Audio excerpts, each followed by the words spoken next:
again, everybody. Welcome back to Call Me Mr. Broadstreet. Glad you're joining me for another episode. For this episode, this week we're reviewing the George Harrison album, Cloud 9, right there. First of all, I'm just going to say that I'll get this out of the way. It's an essential album, and before I get into the review, as always, I appreciate everybody who's a subscriber out there. If you could please just hit that bell, give a thumbs up, and subscribe. For those that are viewing this video for the first time, I appreciate it. For everybody else, please keep watching. Please spread the word. I appreciate every one of you. Hope everybody's doing good. So, with Cloud 9, it was released in 1987, November of 1987 in the U.S. Went to number 8 on the U.S. charts and number 10 on the U.K. charts. Cloud 9 did achieve platinum status, so it was a commercial comeback of sorts for George after his last release, his last album from 1982, which I'll get to that in another review at a later date. He has quite a cast of characters with him, helping him out too. Produced by Jeff Lynne. I'll show a quick photo from the 2004 edition.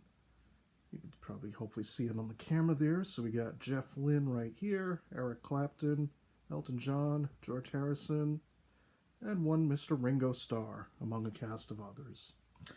So again, as I've said, this is very much an essential album. I think if you're a fan of any solo Beatles, definitely put this one on the list. It's got a lot of really good tracks on it.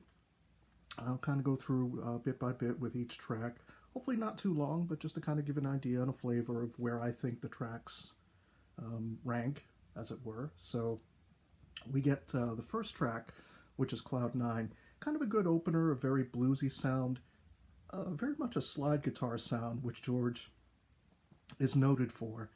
So it's kind of that sound meeting Jeff Lynne's sound. So Jeff Lynne definitely has a certain sound to all his records and productions, both with the Electric Light Orchestra and producing for other artists as well, such as Tom Petty, George Harrison in this case, Paul McCartney. He's also worked with Ringo. So definitely, definitely a good sound overall. A lot of slide guitar, some synthesizers, not heavy on the synthesizers, I would say, but definitely it's of its time for Cloud 9. So it's definitely of its time, but kind of timeless, if that makes any sense at all. But anyways, so Cloud 9, good opener, very bluesy track, great slide guitar, as I explained. That's What It Takes. It's the second track on the album. Kind of some nice synthesizer with this track. Again, with That's What It Takes. Very nice vocal, very positive vibes. So I think that kind of is a good sort of 1-2 punch for the album as it begins. Third track we get is Fish on the Sand. Now, I think this is my favorite of the original tracks. Funny enough, funny little story is that I was playing this track a couple weeks ago for my dad and my stepmom in the car. Just happened to call it up on the device that they have in their car. I quite enjoy it myself. They were like, it's okay. So, different tastes. I totally understand it. I totally get it with the track. But for me, of all the original compositions, this one really stands out. One of the lyrics, at times it's like you don't have a hold on me. It seems to really mean something, and I think just the way he sings the track is very good. Very up-tempo track, so I think that's got a lot going for it. Not so much of a man, more fish on the sand, kind of feeling out of place, as it were. And I think we've all been in that situation, no matter what the circumstances are. So that leads us into the next track, which is track 4, Just for Today. Just for Today, it's kind of a slow, more piano-driven ballad. If just for today, I could try not to be my own life's problem. Very nice sentiment. And, just kind of getting through today, just for today. That's the feeling of the track. And I thought I had read somewhere that George was inspired by, I want to say an Alcoholics Anonymous pamphlet that one of his friends had lying around, and took a look at it. And I think that's one of the mottos, just for today. I believe. I'm not 100% sure on the story. I think I've either heard that or read that somewhere. And again, just a nice kind of, it kind of slows down the album within the first 4 tracks, but it's got a good placing, so, it kind of lets the album breathe, as it were. Leads us into the next track, This Is Love. Kind of returns to a more up-tempo sound. This is love, reminding us of what we came here for. Very much not in the vein of She Loves You or even All You Need Is Love, but just that overall universal love. Yeah, this positive message. That's kind of what we're getting from this track. It's also a great video for this song that was shot at George's house in Hawaii. Him, Olivia, other various friends and family members. So it's just a very nice video. I'll cover that more in a future review when I get to George's video collection, which I do have somewhere in my archives. So that'll be at a later date. But, definitely a good track, good highlight. When We Was Fab is the next track, track number 6. Now, this track definitely has a Beatles psychedelic feel. It sounds like it could have been on either, I don't know, Sgt. Pepper or maybe even parts of the White Album, that 1967-68 time period. So it's kind of psychedelia meets 1987, if that makes any sense. It has some nice sitar on the track. Long time ago when We Was Fab, and it kind of just name checks a few things. There's definitely a lot of Beatles references in the video itself, and again, I'll cover that more at a certain point, but just to kind of distill it, the video does feature George, Ringo, Jeff Lynne. Someone is carrying the Imagine video, the Imagine album in the video for John Lennon, kind of walking by the screen. And you do have a certain person in a walrus costume playing left-handed bass. It is not Paul McCartney, though. Funny enough, I don't think he was actually able to fit it into his schedule. I think he may have been asked to do the video. I'd have to do a little bit more research on that, but that'll be when I do the actual video review.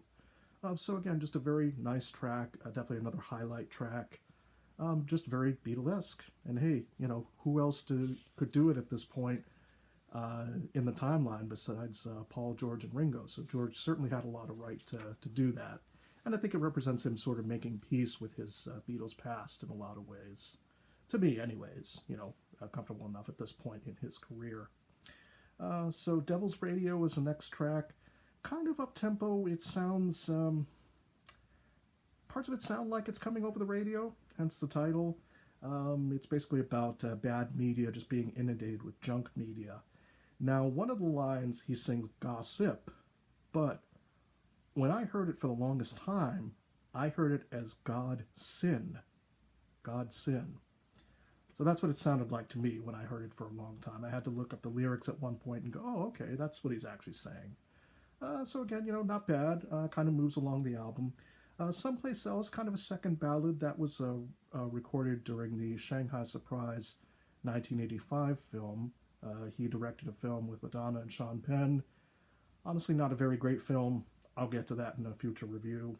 But just a nice, pleasant ballad, excuse me. So just very nice. Again, re-recorded, I believe, from the original version off of the 1985 soundtrack. We get to track number 9, Wreck of the Hesperus. Not really my favorite track, to be honest. It's not a horrible track. It's just, I think it's the weakest track on the album, just because I think he's trying to be a little too clever with some of the wordplay. That's my own opinion. Again, take it with a grain of salt, as it were, but, I just think it's trying too hard to be clever. Melody's nice. It's got a lot of horns in it. But again, doesn't do it for me. I think that's probably one of the tracks I definitely would have replaced with something else, maybe another song altogether. We get The Breath Away from Heaven as track number 10. Again, kind of similar to Someplace Else, just a nice little, almost Asian flavor to it. A pleasant ballad sound to it. So again, if the album ended on this track, it would have been okay to good, but I think the next and final track is where George really hits the home run. Got My Mind Set on You. Now, with Got My Mind Set on You, it wasn't actually written by George Harrison. For the longest time, I thought it was. Written by somebody named Rudy Clark. Now, with Rudy Clark, I think the song was recorded and released in 1962, I want to say. It was written by Rudy Clark, but I think it was recorded by somebody else, and the name escapes me right now. I might have even name-checked it in my other review for McCartney 321. But needless to say, it's a cover song. But as is the case with other cover songs, sometimes the artist makes it their own song. The biggest example I can think of, the biggest comparison would be Hurt by Johnny Cash. Now with Hurt, that was written by Trent Reznor. I always mess up the name, but the guy from Nine Inch Nails. Totally different vibe, totally different track. Johnny Cash comes across the track when he's doing his work with Rick Rubin, and Johnny Cash goes, "Hey, that's a great song, I'd like to record it." Trent says, "Yeah, sure, it'll be all right." That song is now associated with Johnny Cash, just as this song is now associated with George Harrison. Get a really great drum beat. I think Jim Keltner, who was one of the drummers on the album, just started pounding out the beat to the song. George kind of went, aha, kind of spark of inspiration for him. The video, again, I'll probably even cover in more depth, but if anybody's heard the song, you've more than likely seen the video on MTV. There's actually two versions of the video. One was the less successful. They're all in kind of an arcade. I think that was filmed for the United Kingdom, if I remember correctly. I'll get some more notes on it at another time. The version we all know is the version that was all over MTV, November of 1987.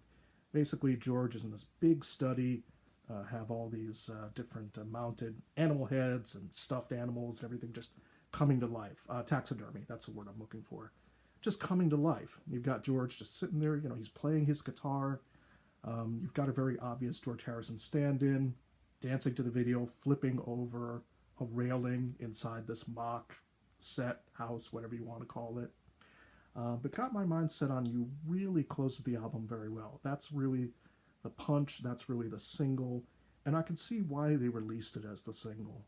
So just a very amazing song. Again, George takes it and really makes it his own. That's really the bottom line of this song. I have a little treat for everybody out there. Now this is a little piece of memorabilia, and I'm glad I'm able to drag it out for this review right here. So I hope people can see it on the camera. I'm going to take it out a little bit just to looking at the camera here. There we go. So Got My Mind Set on You. That's the picture disc single. I'm going to flip that around, make sure that doesn't come out of the packaging. Whoop. Well, so you can tell it's live. There we go. Got My Mind Set on You, a couple of the songs, picture of the album itself right there. So a little story behind this. This right here, I bought at, I guess it's now called the Fest for Beatles fans, but back in 2002, they were still calling it Beatle Fest. It was very special to me. It was definitely going in spring of 2002, so it wasn't really that long after George had passed away in November of 2001. It's hard to believe it's been almost 20 years at this point. So I picked that up, happened upon it. I said, why not pick that up? Just a very nice addition to my collection, which I'm very happy to have as part of my part of everything. So kind of a little memorabilia dive for you as well, a little bit of a bonus. Again, just to wrap it up, the album, definitely essential. I definitely think that it's just worth adding to your collection. It's really, you can't go wrong with it. It's really got a lot of good, strong material. And with this album, it was actually the last all-new solo album of material that George released within his own lifetime. So again, even for that alone, but just, again, a commercial comeback for him. And I definitely look forward to doing more George reviews as well, so I'm going to kind of cycle through with everything. So I hope everybody's doing well out there. That's kind of my review in a nutshell for Cloud 9. My next episode will be Time Takes Time by Ringo Starr from 1992. I'll get to review that album as well. Just thank you all for listening to me, and I hope you're enjoying the content. And please feel free to leave any comments below if you've got any memories of Cloud 9, if you've got any memories of George around this period. Love to hear back from people. Definitely would enjoy that. And that's it. So again, I hope to see everybody in the next review. Until then, stay safe. Thank you so much.